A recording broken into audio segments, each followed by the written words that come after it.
Olá, pessoal! Estamos novamente aqui, diretamente dos estúdios do jornal O Expresso, para mais uma série de entrevista, né? Para mais uma entrevista da série O Expresso Entrevista. E nesta semana eu tenho a felicidade de receber aqui comigo para bater um papo. Vou conversar com Oswaldo Policiço, 39 anos, professor de educação física, empresário, massoterapeuta e músico nas horas vagas. Tudo bem, Oswaldo? Tudo bem, Marco, tudo bem, graças a Deus. Você é tudo isso que eu falei, mas nós vamos falar de rock and roll, certo? Maravilha, ótimo. Vamos bater um papo sobre rock and roll, certo. Porque você fez um documentário muito bom. Sim. E vamos deixar ao lado de professor de educação física e as outras atividades um pouco de lado. Outro dia a gente fala sobre isso, mas vamos falar sobre a história do rock and roll Capão Bonitense, que você fez um documentário, né, sobre essa história do rock and roll em Capão Bonito. Sim. Eu montei um documentário, na verdade é assim, existia um programa do governo federal, que é a Lei Paulo Gustavo, certo, que contemplava o município com quem trabalha com audiovisual. Aí faz um bom tempo que eu já estava com a ideia de montar alguma coisa relacionada ao documentário. Porque eu já elaborei alguns documentários referente à minha empresa, né? Sim. E eu falei, eu quero montar algum documentário relacionado a alguma coisa que vai beneficiar o município. A gente vai saber da história, né, de muitas coisas que ficam no ar e a gente não sabe. Certo. Aí, como até hoje eu tenho banda de rock, né? Sempre envolvido. Estava conversando com meu colega Alan Galvão. Sim. Eu falei, Alan, a gente começou na década agora de 2000 a tocar. Deu, Alan, não, eu comecei na década de 90 a tocar. Sim. Tem muita história antes. Eu falei, como assim tem muita história antes? Tem, o meu tio tinha banda de rock na década de 60, 70. Eu falei, mas como assim? Aí eu fui começando a me interessar pelo tema, de saber que tinha muita gente antes da gente que já fazia um movimento rock and roll. Eu falei, como assim, né? Aí eu me interessei e falei, quando der certo eu vou montar um documentário da história do rock and roll, porque vai ser bem extenso, né? O material, procurar, informação.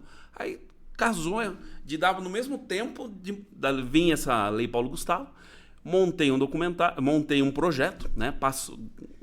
Graças a Deus foi aprovado pelo edital e comecei a produção.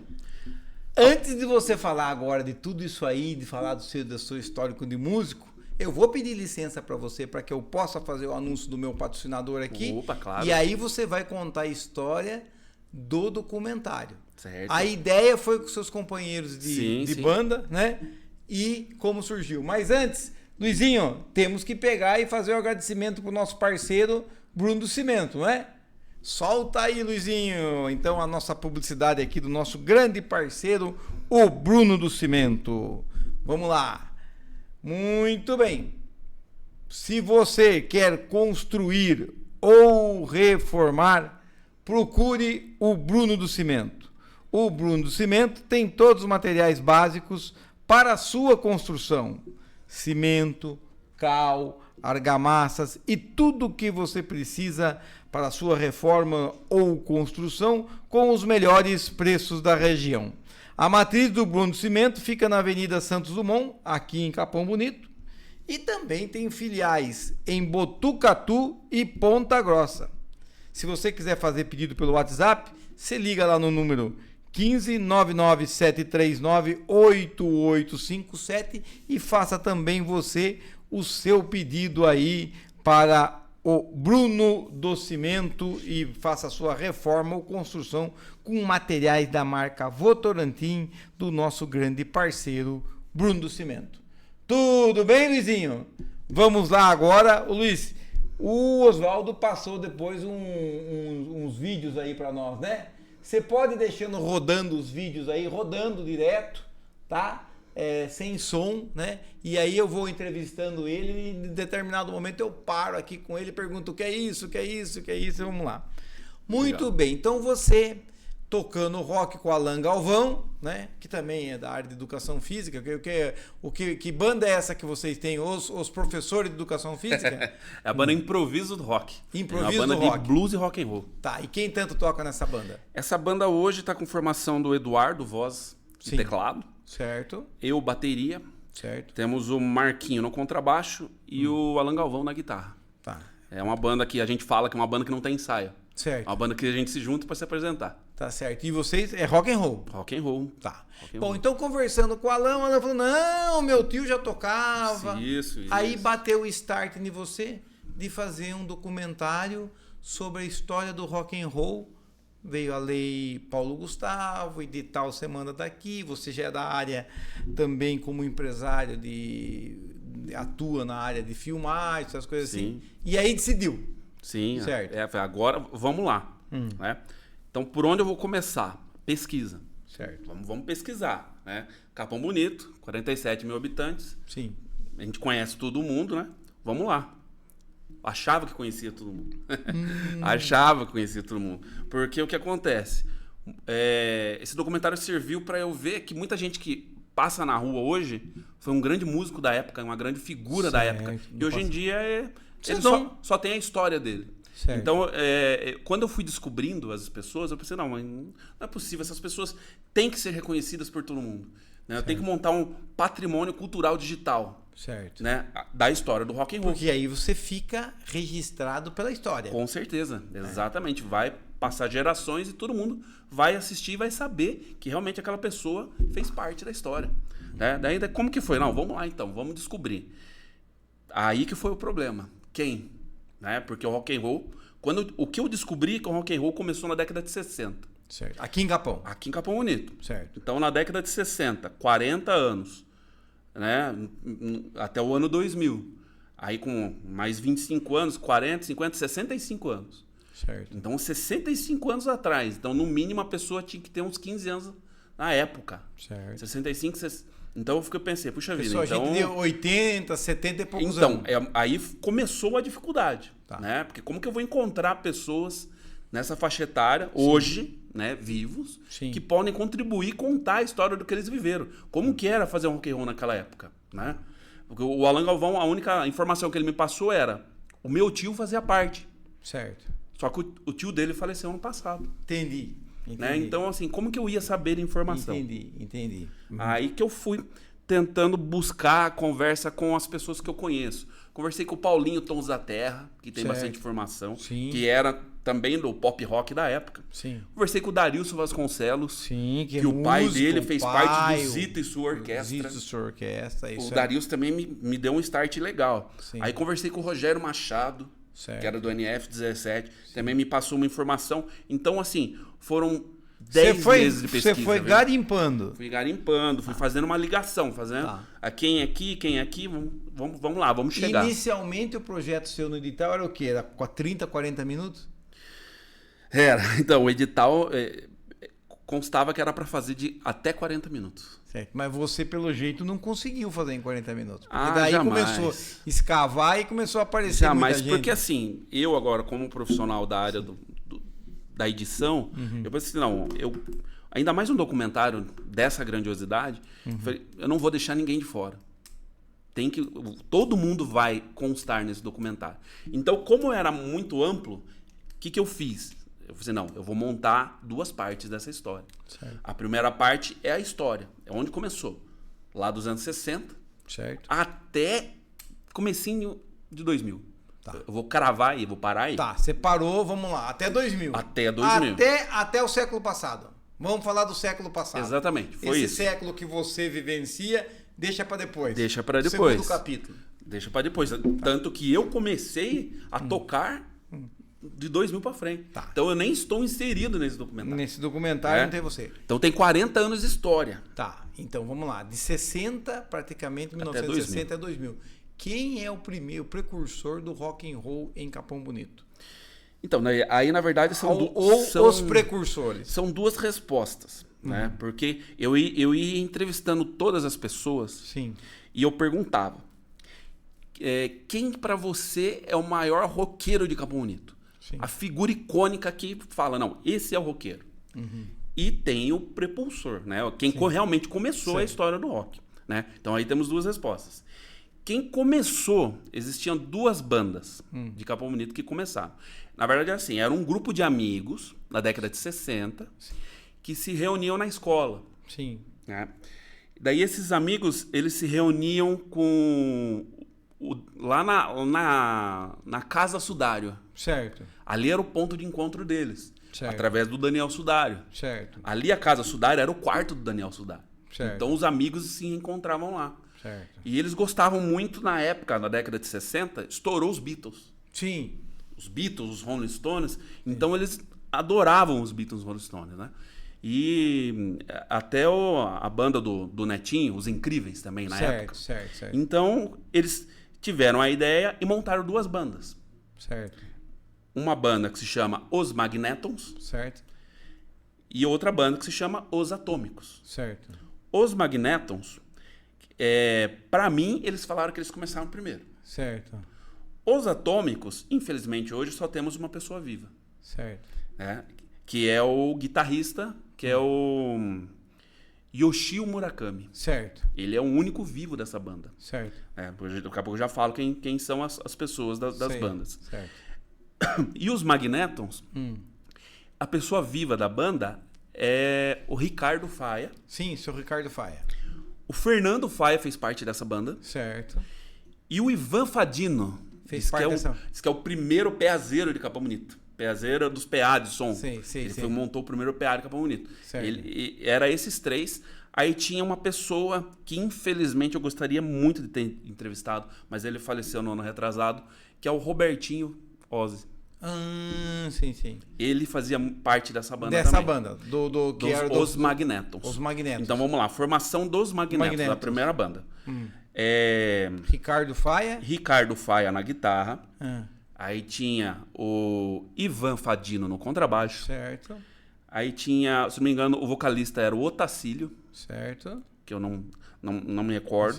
Certo. Aí tinha o Ricardo Faia. Fernando Faia era o Fernando quê? Faia, ele fazia órgão, Certo. teclado e sanfona na época. Certo. Só que na época parece que não tinha teclado. Entendi. Daí ele fazia muito sanfona ali e tal. Tá. É sanfoneiro bom, Fernando. Então, das antigas. O Fernando, viu? É. Às vezes o irmão do Daniel Sudário participava com um trombone. Tal, como que é? José... Davi? Não. Eu acho que é José. É outro. Ele já é falecido também. Tá. Então, era o Ricardo Faia guitarra e o Robertinho Oz guitarra. Certo. É só um vocalista que agora eu não me recordo quem era. Eles tinham uma banda e daí tinha outra banda que era os Atômicos. E os Atômicos, quem era tanto? Os Atômicos, a formação era o seguinte. Aí entra a segunda resposta que eu falei pra você das figuras icônicas. O maior roqueiro de Capão Bonito na bateria. Senhor Toninho Pop. Toninho Pop. Isso era famoso da minha época. Eu lembro que ele tinha uma casa de disco na rua direita, né? Na rua Floriano Peixoto. Era muito conhecido e todo mundo olhava. Esse aí é roqueiro. Muito. O Toninho Pop, inclusive, foi difícil achar muita informação no Toninho Pop. Certo. Porque o Toninho Pop, ele, segundo informações, ele era muito inteligente. Sim. Só que ao mesmo tempo que ele era inteligente, ele tinha os momentos dele de loucura, que ele bebia muito. Sim. Na época, né? Aí ele tinha também uma vida particular também bem bagunçada, né? Então, quando eu fui tentar entrar em contato com as pessoas que se relacionaram com ele na época, as pessoas não quiseram falar. Tá. Né? Porque tiveram muito problema com ele. Mas musicalmente, todo mundo só elogios pra ele. Só falava. Só elogios, porque ele foi, assim, a única pessoa que transitou as 4 décadas do rock. Tocando. Tá, e essa formação era o Toninho, quem mais? Toninho Pop. Como é que era o nome da banda mesmo? Os Atômicos. Os Atômicos. Os Atômicos. Toninho Pop. José Carlos Galvão, que é o popular Curraio, no contrabaixo. Certo. Yoshio Murakami na guitarra. Certo. Deixa eu lembrar quem que era o vocalista, agora que eu não me lembro. Era só esses 4, os outros vocalistas, só que eu não lembro dessas bandas. Mas eles eram um grupo de amigos, entendeu? Então, o que eles faziam na época? Eles separaram as bandas porque todos queriam tocar. Certo. Né? Mas eles eram um grupo de amigos. Por exemplo, tinha uma festa que eles falavam pra mim, que assim, com quem eu conversei, que eles tocavam muito em festa de aniversário deles. Eram os bailinhos que tinham na época. Eles se apresentavam naqueles bailinhos e, às vezes, a banda não estava completa, eles misturavam as 2 bandas e formavam uma. Tanto que era para fazer a festa ou que fazer era bailinho. Pra fazer a festa, exatamente. E sempre rock and roll, sempre Beatles. Na maioria? Na maioria das vezes. Certo. Na maioria das vezes. Eles tocavam até umas músicas mais antigas que eles me falavam. Que, inclusive, quem deu também muita oportunidade para eles se apresentarem, até no cinema, que o Ademar... Sei. Itamar Ademar, que era o empresário de todo mundo.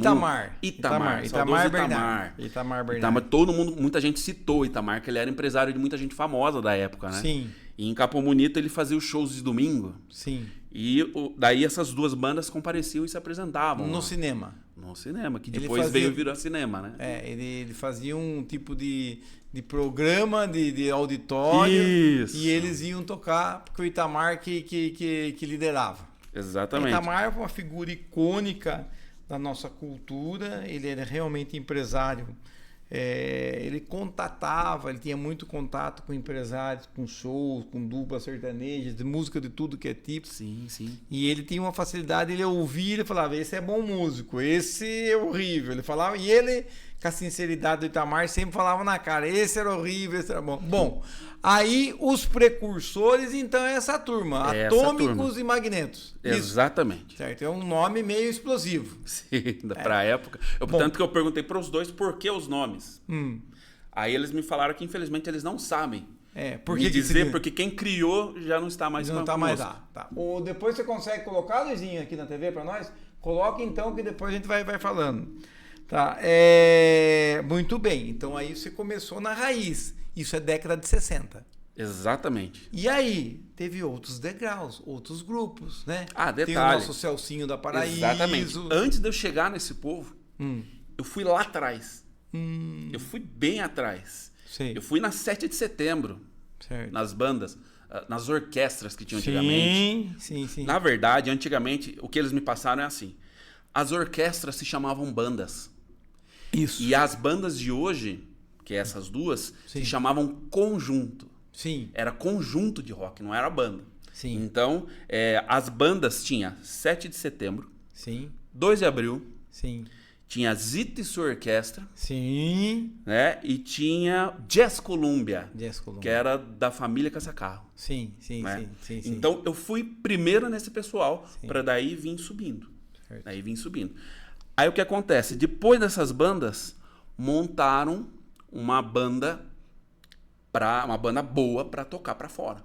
Certo. Né? Vamos fazer um big band, né? Certo. Aí o Toninho fez parte, o Toninho Pop fez parte. Certo. Aí o Lauro Bonilha também é uma pessoa que também tem que... Eu tenho um quadro para ele, só um documentário para falar sobre ele. Aí o professor Contieri fez parte. Certo. Né? Tanto hoje vivo, de todos eles, o único é o professor Contieri, que mora em Tatuí. Essa formaram uma big banda. Que se chamava os Mugsons. Os Mugsons. Aí eles tocaram na região inteira. Isso ainda no final da década de 60. Isso era uma banda séria. Foram o que os integrantes dos Atômicos e Magnetos me contaram. Falaram, a gente tinha banda só para tocar no final de semana, numa festinha. Não era nada sério. Né? Mas no final da década de 60 eles montaram os Mugsons, né? Essa banda, Big Band, que daí tocou para fora. Foi uma banda famosa. Bom, aí você chegou década de 60, aí começa 60. a subir, 60, 70, e aí, quem que apareceu depois? Década de 70 tem uma pessoa bem importante que eu não posso deixar de lado, que se chama Maestro Rafael Blois. Certo. Você conhece o professor Rafael Blois? Rafael Blois, o que acontece? Consegui, entrevistei ele, conversei com ele. Esse é o Ricardo. Esse é o Ricardo Faia, né? Eu nunca diria que o Ricardo foi roqueiro. Tá. Vamos lá. E o Rafael Blois aí? O Rafael Blois, o que acontece? É um músico que foi famoso, tocou em banda grande em São Paulo. Certo. Banda grande. Daí o que acontece? A família dele veio embora para Capão Bonito porque o avô dele faleceu. Sim. Que era o... Salvador Mendes? Salvador Mendes. Isso. Quando o Salvador Mendes Salvador Nicásio Mendes. Exatamente. Quando ele faleceu, a família Blois veio para Capão Bonito. Certo. Né? Daí que eles ficaram para cá mesmo, para tomar conta. Aí que o Rafael abandonou a carreira dele profissional, que o Rafael era profissional. Ele tocava numa banda que chamava Os Apocalipses. Né? Daí o Rafael Certo. Rafstar. O popular Rafstar. Popular Rafstar. Rafstar. Pianista muito bom. Sim. Na década de 70, ele morava lá naquele bairro Aclimação. Certo. E tocava com os músicos famosos. Tanto que se a gente conversar com algumas pessoas, as pessoas falam, o Rafael é louco. Ele falou que tocou com aquela roqueira famosa que faleceu há pouco tempo. Rita Lee. Falou que tocou com a Rita Lee. Falou que tocou não sei o quê. Aí o que acontece? Eu fiz uma pesquisa e conversei realmente com as pessoas. E de fato, ele conviveu com vários famosos. Sim. Ele se apresentou com vários famosos. Certo. A Rita Lee era a madrinha dele. Entendi. Sabe, de casa. Eles eram amigos, assim, de bairro e da casa. Isso é década de 70. Década de 70, 76. Tá. Certo.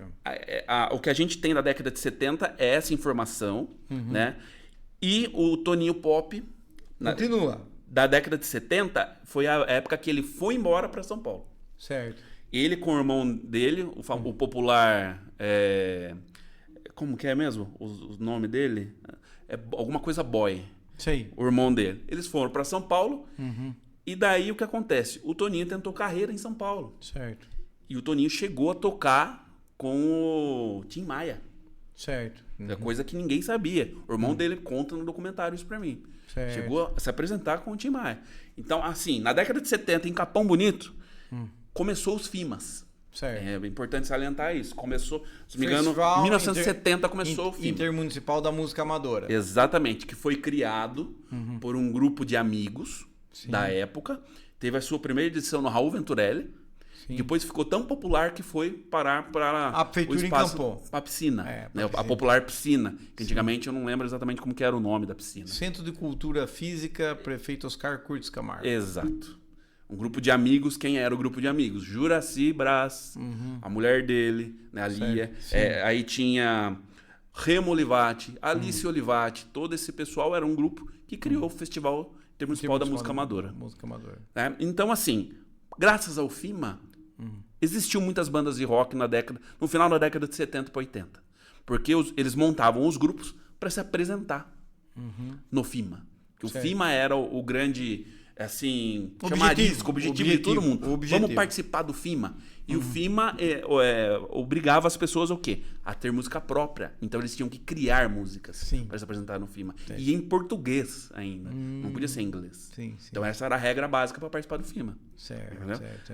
Aí o que acontece? Na década de 70 foi isso que aconteceu. Movimentação de rock and roll, assim, era mais para fora. O FIMA começou a tomar conta com diversos estilos musicais. Certo. Então aí foi onde o rock deu uma segurada. E aí a MPB começou a entrar. Isso. Agora, na década de 80, a coisa foi quente. Porque daí começou, né, a forte da Jovem Guarda ali. Sim. Já era antes, mas na década de 80 a coisa foi muito forte. Certo. Em Capão Bonito existia na década de 80 o popular bar Shangri-La. Certo. Né? Certo. Que inclusive entrevistei o Douglas Ciavarella, certo, que conta várias histórias pra gente na década de 80. Na década de 80 e 90 teve muita banda. Aí surgiu muita banda, muitos amigos, porque tinha o incentivo de muita coisa. Era mais fácil, né? Mas eu posso falar assim, duas bandas que começaram na década de 80 que deu assim um start pro pop rock. Primeiro foi o Renascença, que é a banda do Celso, né? Celso em Paraíso, que de início não era uma banda rock. De início era um grupo de amigos que se juntavam no calçadão e faziam música instrumental. Certo. Celcinho, Nivaldo. Certo. Nivaldo Nexon. Nivaldinho, Nivaldo Eli da Costa, popular Nexon. Nivaldo começou assim com a música em Capão Bonito, tocando no Renascença. Mas o Nivaldo já era um músico de conservatório em São Paulo, já era um músico já bem credenciado, né? Celcinho, daí tinha o popular Dentinho. Sim, Rinaldo de Carvalho. Exatamente, que hoje está em Tatuí, reside em Tatuí. Mas sempre esteve envolvido em Capão Bonito. Aí tinha o Neno, aí o Lauro Bonilha fez parte também fazendo percussão. Então eles começaram com um grupo pop rock. Aí como eles viram que a coisa estava dando certo, aí eles partiram mais pro baile. Mas tinha o baile, você faz de tudo um pouco, né? Eles tocavam pop da época, né? Era um pop bem legal. Aí surgiu uma outra banda que se chamava NF17. Certo. Que é Novo Fruto 17. O NF17 começou com... Por que 17? Então... Isso aí você tirou do Akil e do Rogério Machado? Consegui tirar. O que acontece? Primeiro era o Novo Fruto. Certo. O 17 surgiu por quê? Eles estavam no calçadão, Sim. né? Ali, bebendo. Para quem não sabe, vocês aí, o point da cidade era o calçadão. Tinha lá 2 ou 3 lanchonetes que o pessoal ficava lá. Nossa, e era do calçadão pro clube. Entendeu? Exatamente. Que era no Paulo Freire hoje. Então o point era isso aí. Era o calçadão. Tinha o Shangri-La no meio do calçadão. Tinha o Underground. Tinha vários bares ali. O calçadão era o point mesmo, realmente. Ali o que acontece? Eles estavam ali. Depois pode até passar certinho, ficar legal. E eles estavam meio alegres ali, né? Alegre, estavam mamados já. Já estavam já pra lá de Bagdá já. Sim. Aí eles olharam para trás, em sentido a Caquiara, e olharam as luzes que acompanhavam lá e faziam um formato de um 7 ao contrário de um. Sim. Aí eles olharam lá, que legal, é um 17 e tal. Ah, por que a gente não coloca 17 no final do nome da banda? Fica Novo Fruto 17. E eles têm foto disso. Entendi. Tem uma foto eles na frente e o 17 em formato de luz atrás deles. Olha, rapaz. Coisa de quem não tá legal, né? 100% ali, né? Mas valeu. E valeu, ficou o Novo Fruto 17, história pra contar. Tá. E eles ficaram também nessa década aí de 80, né? A banda transitou ali uns 10 anos, mais ou menos. Que era o Akil... Era o Akil Murakami, tinha o Rogério Machado, o Neto Machado, irmão do Rogério. Sim. Era eles... E tinha mais alguns que acabavam... É que a banda fez várias formações. Como a banda é uma banda longa, né? Ela durou ali mais ou menos uns 10 anos, então ela teve várias formações, né? Só que a formação assim mais icônica deles foi a formação ali no final da década de 70, que foi a formação que eles participaram no FIMA. Sim. E que eles conseguiram um terceiro lugar no FIMA. Certo. Isso até é inédito, né? Uma banda de rock conseguiu uma boa, uma colocação boa no festival de música em geral. Música geral, e era música, geralmente MPB, né? Música. Exatamente. O FIMA não foi feito para rock and roll. Sim. Isso é muito claro, a gente sabe disso. E então eles conseguiram. Então, e qual era essa formação? Feito.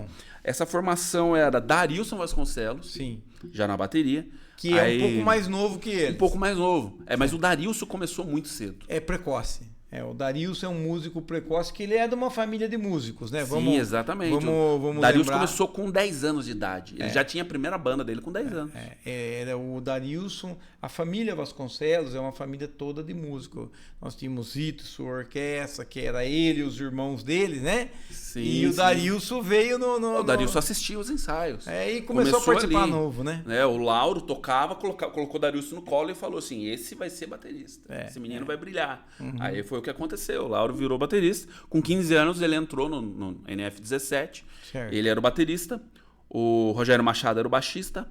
Daí tinha o Akil. Murakami cantava e era guitarrista. O Akil também começou na guitarra por influência do irmão que tocava nos Atômicos. Que é o Yoshio Murakami. Que é mais velho que ele. Ele viu o irmão tocar. Ele era criancinha e acompanhava os ensaios dos Atômicos. E aí então a geração foi passando. Sim. Foi passando. E também na guitarra e voz, né, o Akil. E também nós tínhamos o famoso Márcio português, Márcio Mariano na guitarra. Márcio Mariano. Essa era a formação deles, que eles tocaram no FIMA. Certo. Tocaram no FIMA. Mas, inclusive, nessa banda... que eu descobri através até de foto. O Márcio Mariano é mais novo que eles também. É o Darilson, né? Sim. É um pouco mais novo que eles também. Não, se você vê no vídeo que eles estão tocando, nossa, eles são muito novinhos. São muito novos. 14, 15 anos, isso assim, aí. Até engraçado são novos, ver. São novos mesmo. São bem novos, inclusive. Precoces. Essa banda passou várias pessoas, várias personalidades ali. Inclusive, uma que me chamou a atenção foi que o Yuji Ueda tocou teclado nessa banda. Sim. Eu nem sabia que o Yuji Ueda era envolvido com música. Que era envolvido com música, Então, assim, muitas pessoas que a gente nem imagina que foram envolvidos com música, exclusivamente rock and roll. Né? Então, assim, na década... essas bandas... O Akil era guitarrista e vocalista. Guitarrista e vocalista. Japonês no rock. Então, isso era uma coisa... Que veio do irmão dele, né? Que veio do irmão dele. Teoricamente, nada contra, pelo contrário, mas é que a colônia sempre tem uma tradição de música oriental, essas coisas, e sim, o rock and roll você nunca imagina, né? Uma coisa tradicional. O Akio hoje reside no Japão, né? Sim. Eu fiz uma entrevista online com ele. Gente boníssimo aqui, ó. E ele me falou que na época que ele começou a tocar, ele se afastou da colônia. Ele falou, eu me afastei da colônia porque eu tocava rock and roll e me criticavam por causa disso. É diferente. Uma coisa que eu esqueci de comentar é que nos Atômicos, o Yoshio Murakami não era o único japonês. Opa, tinha 2? Tinha. Como que era Era um Watanabe da época. Certo. Eu conversei com o Carlos Watanabe lá na Câmara e ele me falou que era primo dele. Carlos Watanabe, o popular amigo nosso Liode, também. Vou falar seu apelido, hein, Carlos? Bolinho. Nem que você fique bravo comigo. O famoso Papai Noel da Rua Direita? É, né? Papai Noel, gente boníssima também. E tinha mais um, então 2. Tinha mais um. Eu tô tentando lembrar exatamente o nome dele. Rapaz do céu, Olha, grupo de rock. Dois da colônia. 2 roqueiros japoneses. Isso aí é na década de 60. Na década de 60. Né? E daí depois surgiu, mais o Akio. essa, mais uma contribuição que a colônia japonesa deu para Capão Bonito, roqueiro. Né? Bom, aí essas bandas ficaram por um bom tempo, né? Ficaram. Estamos falando aí, acho que ficaram 10 anos. Ficaram praticamente ali da década de 70 inteira. Inteirinha. 80 inteira ali. Animaram muito baile. Nossa Senhora. Muito lanchonete, era eles que animavam. Muito. Inclusive, assim, o NF17 tocava... Tinha música própria. Certo. Só que o pilar deles, quando você falava de NF17, era Beatles. Sim. Eles tocavam de tudo dos Beatles. Tudo. Sim. Porque eles me informaram o quê? Que era o que eles tinham na época. Era o que chegava, era disco, era o vinil que eles ouviam na época. Né? Era muito difícil você ouvir rock and roll na rádio. Sim. Né? Era muito complicado. A rádio era sertanejo, né? Exatamente. E MPB, né? Roberto Carlos. Chitão Watanabe. Que tocava junto com o Yoshio. Na época. Dois japoneses. Tá, agora voltando. Quem contribuía muito na década de 80 com o rock and roll, trazendo música, trazendo disco, novamente o nosso popular Toninho Pop. Com a loja Pop Discos que ele tinha na Rua Direita. Ele, com o seu Mavericão, não sei se o Marco acompanhou na época, sim. Né? Ele ia para São Paulo e trazia os vinis pra galera. Ele trazia a cultura rock and roll para todo mundo. Então ele não contribuiu só com banda e tocando. Ele contribuiu enchendo o pessoal de informação no rock and roll. Tá. Isso era legal. Vamos fazer o seguinte agora, deixa eu mandar um abraço, que você vai ter direito a mandar um abraço também. Opa. Deixa eu mandar um abraço pro meu amigo Anderson Rodrigo, lá do bairro Maciel, em Ribeirão Grande. Ele adora rock and roll. Um abraço para você, Anderson Rodrigo. Quero mandar um abraço também aqui pro nosso amigo o Adailton, lá da Vila do Vale Verde. Um abraço para você, Adailton, né, que está sempre nos assistindo, certo? E você, Oswaldo, quer mandar abraço? Aproveita para mandar abraço para agradar a mulher, todas essas coisas, aproveita agora. Opa, claro. Eu não posso deixar de agradecer a minha esposa, a Bruna, minha filha Maria Clara. Sim. Né, a Bruna te ajudou no documentário, não? Me ajudou dando tempo, né? Faz para eu correr atrás, né? Todas as noites eu chegava e falava, eu conversei com tal pessoa e tudo bem, a história e tal. Porque a gente se empolga, a gente se incorpora na história. E ela, me deu todo o espaço, então um beijo, um abraço. Nossa, me ajudou, contribuiu demais, indiretamente com essa paciência. Qual autora? Né? Nossa, muito, porque foi praticamente um ano inteiro. Foi 10 meses de pesquisa. 10 meses de pesquisa. Não é fácil, não. Aí vem outro lado. E vai filmando, gravando, edição. Não, e ainda tem o outro lado. E tudo isso foi pesquisa. Sim. E o material em vídeo? Quantas horas de você, o documentário no final, que você esperava fazer 30 a 40 minutos, você fez um longa-metragem de 2h37. Deixa eu falar primeiro uma estatística aqui, que eu anotei para falar. Foram 10 meses de pesquisa. Tá. Mais de 100 pessoas envolvidas. Certo. Pessoas foram ouvidas, isso? Entrevistadas. Em conversa, certo, né? Para tirar informação. Mais de 35 entrevistas. Certo. Mais de 100 horas de imagens. Tanto com material antigo, tanto com as entrevistas. Mais de 20 bandas envolvidas. 20 bandas? 20 bandas. Mais de 20 bandas. Foram 2 meses de edição. E mais de 40 anos de rock and roll. Tá. E você perdeu, infelizmente, de poder ouvir muitas pessoas que participaram, o seu Laurinho, acho que não deu para você ouvir, né? Por falar nisso, tem um capítulo, parece que é a parte com o Laurinho, é isso? Infelizmente, o Lauro Bonilha, o que acontece? Quando eu comecei a tocar bateria, todo mundo falava, o Lauro é do jazz. Certo. O Laurinho é baterista jazz. Certo. Fui atrás do Lauro, fiz uma aula com ele deu um norte pra mim, deu uma visão diferenciada da bateria. Ele era muito bom. Sim. Muito bom, músico super respeitado. E em 2020, 2019, nós tivemos a felicidade de fazer uma homenagem em vida pra ele, que ele já estava com Parkinson, já estava. Mas ele chegou no palco, você tocou com a gente, eu tenho um registro disso.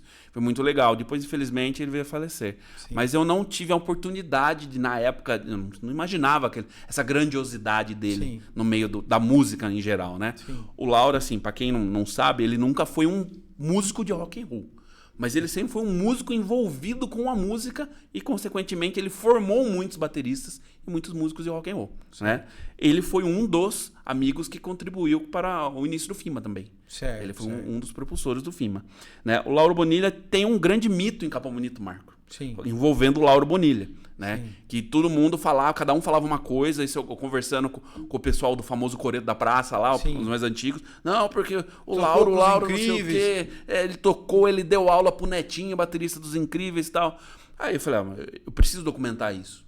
Como que eu vou documentar isso, né? Eu não posso falar mentiras, eu tenho que, pelo menos um dos envolvidos tem que, né, me passar a informação. Como o Lauro, infelizmente, já não está entre nós, fui atrás da esposa. Certo. Em Sorocaba, acho que a Marlene. Sim. A Marlene falou, Oswaldo, eu convivi musicalmente muito pouco com ele. Isso era uma coisa dele. Eu não tinha esse conhecimento da história, mas eu lembro do envolvimento dele com o Netinho. Eu falei, legal, né? Bacana. Então é verdade alguma coisa, mas de fato eu não sei o que é. Fui atrás de quem mais? Do Juraci, professor Juraci. Que é cunhado. Exatamente. Daí o professor Juraci falou, não, ele deu aula, né, pro Netinho e tal. Eu falei, mas o senhor pode falar isso pra mim? Não. Você busca mais a história pra você saber e tal. Eu falei, tá, como que eu vou buscar a história?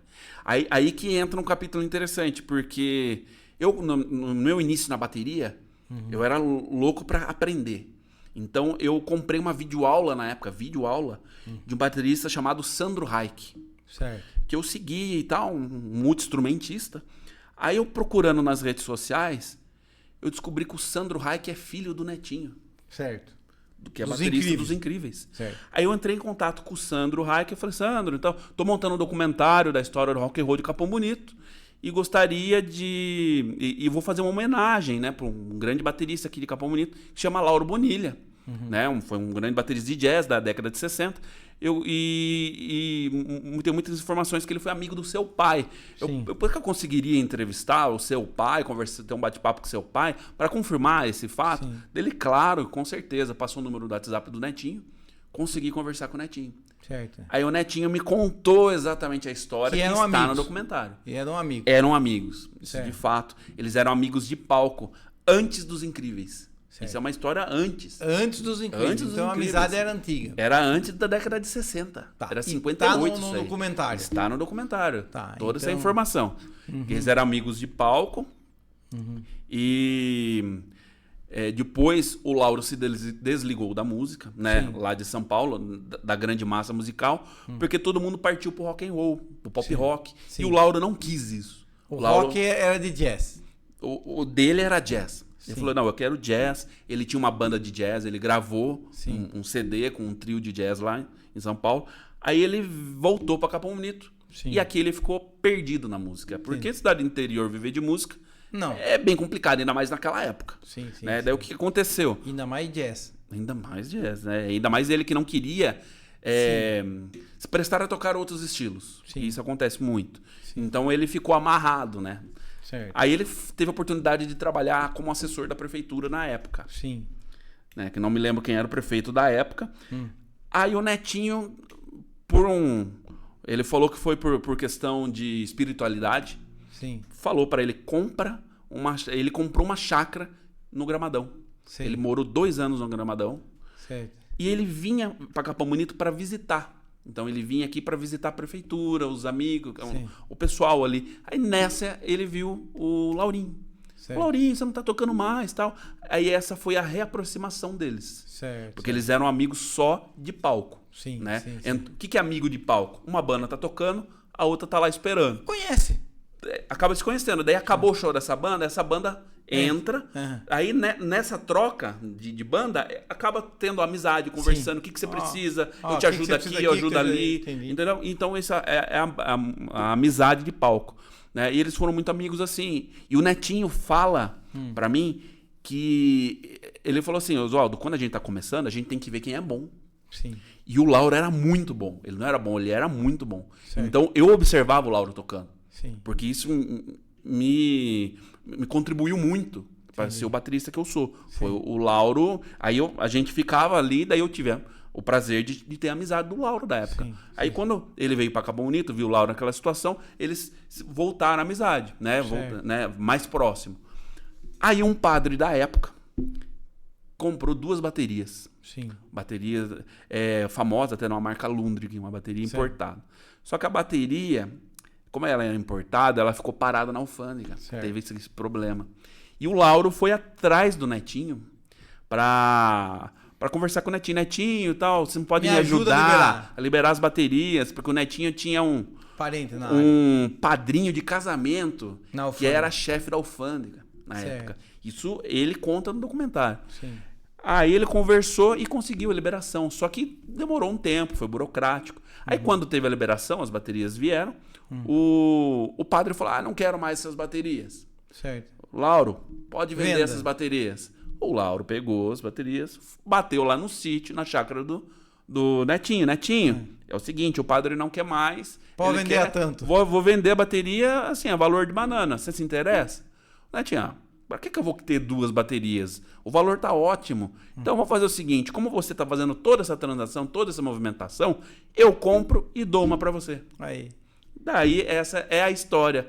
Ele deu uma bateria Lundgren, que quando eu comecei a tocar bateria, a única aula que eu fiz com o Lauro foi nessa bateria Lundgren. Eu tive Era uma bateria de qualidade mesmo. Meu Deus do céu.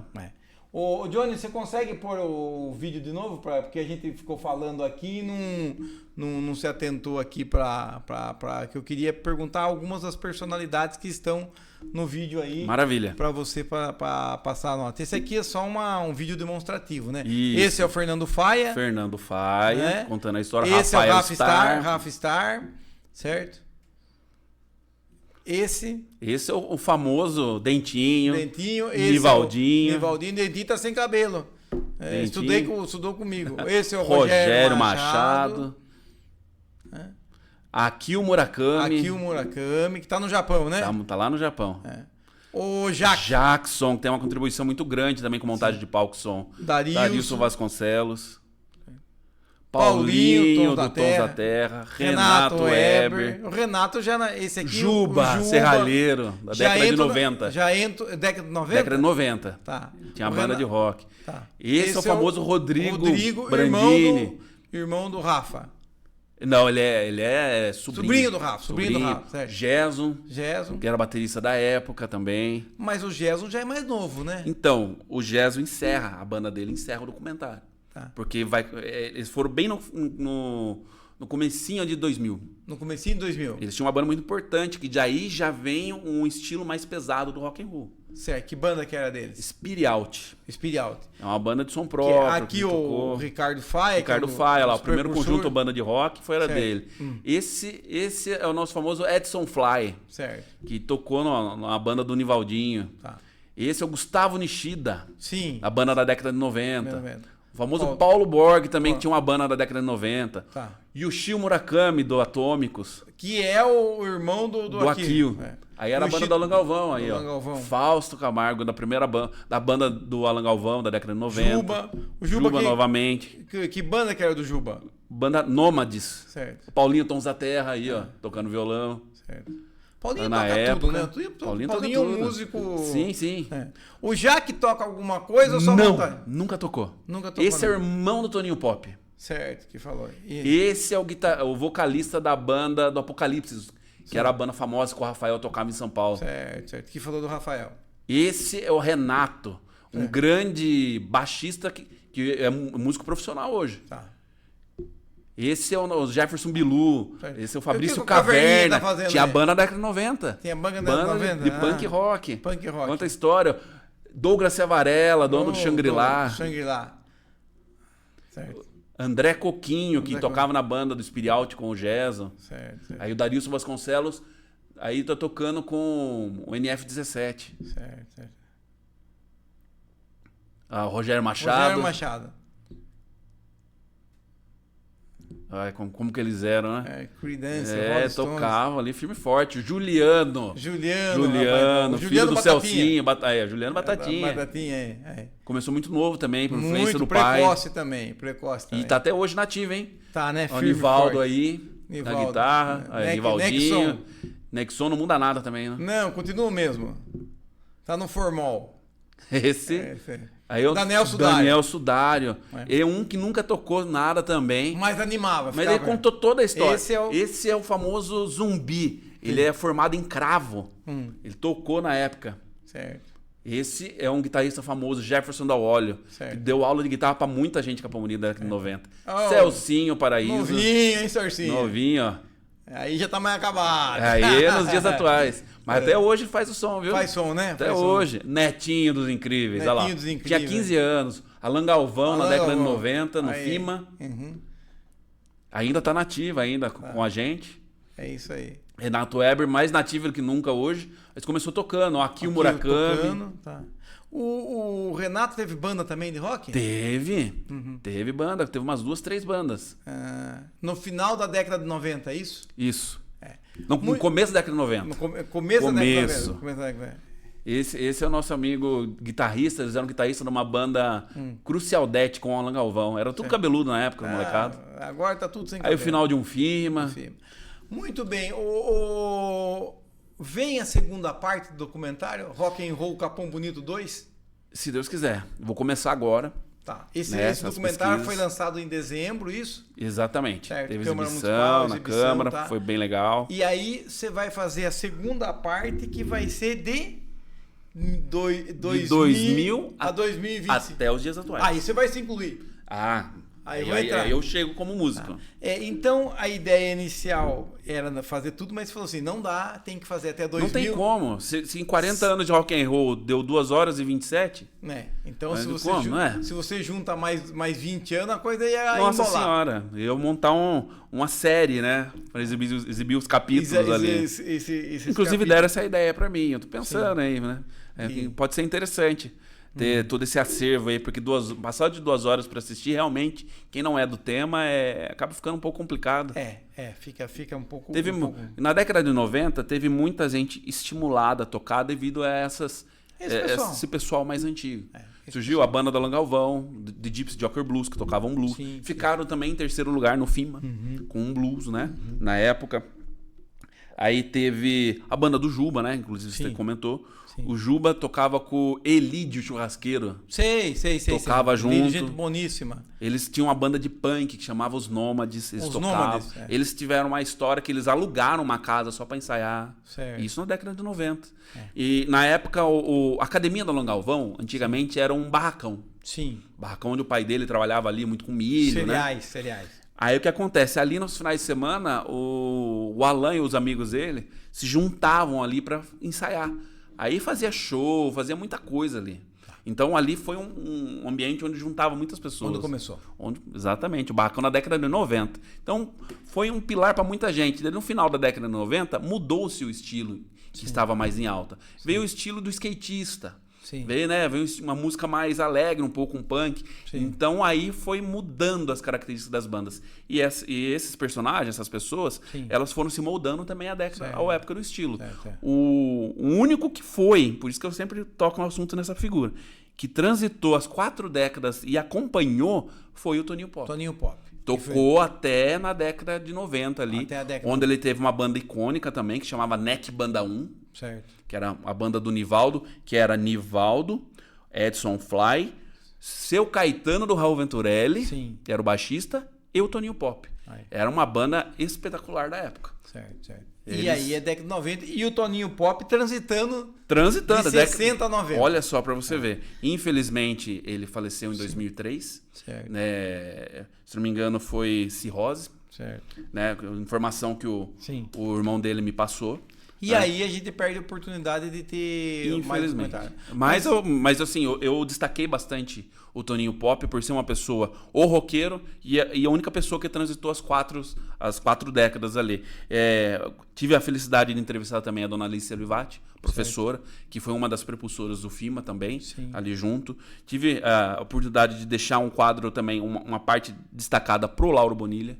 Né, que foi uma figura também assim relevante, uma parte destacada pro Rafael Blois, o Rafa Star, né, que hoje em dia, infelizmente, muita gente zoa dele, fala dele com chacota, né, mas é uma pessoa que contribuiu e contribui muito, um músico excepcional. Hoje em dia talvez não esteja nas melhores fases musical, né? Porque 70 anos, 80 anos, né? Vai chegando uma época que vai ficando um pouco mais complicado. Mas ele contribuiu muito e ainda toca muito bem.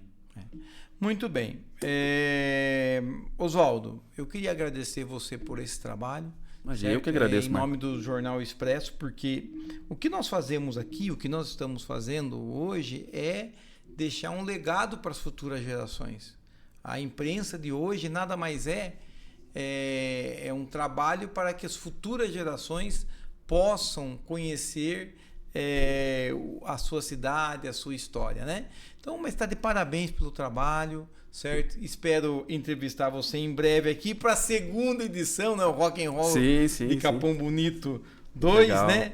E a história do Rock and Roll de Capão Bonito 2, parabéns, certo? Obrigado, Marco, agradeço. Eu aproveito aí, peço para as pessoas que para assistir, entra no YouTube, certo? E põe o quê? Coloca Venite Produções. Venite Produções, certo? Isso, aí lá tá o link para assistir o documentário. Tá certo. E a história do rock de Capão Bonito. A história do rock de Capão Bonito. Onde tudo começou.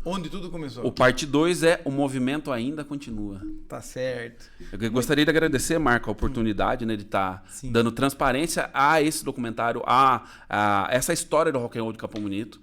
No começo, quando eu comecei a fazer a pesquisa, muita gente fala, você vai fazer de rock, você vai fazer... Não, eu vou fazer de rock porque é uma contribuição cultural, né, muito grande, um estilo musical.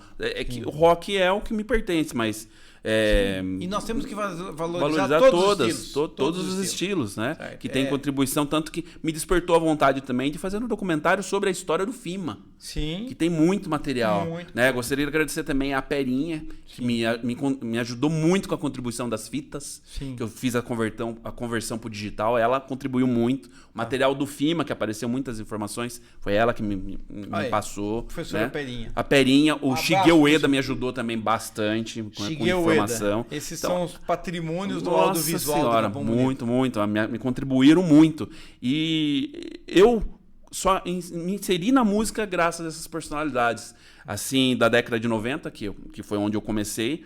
Mas eu espero no futuro eu ser essa pessoa para quem estiver começando. Exatamente. Então, por isso, foi a ideia do documentário. Agora está registrado. Eternamente vai estar lá. E quem quiser ver, vai entrar lá e vai conhecer todo mundo. Maravilha. Muito obrigado, então, a todos aqueles que nos acompanharam. Um abraço ao Oswaldo e a todos aqueles que... parabéns, Oswaldo, pelo trabalho. Obrigado. E um abração a todos. E curtam vocês também no Venite Produções no YouTube.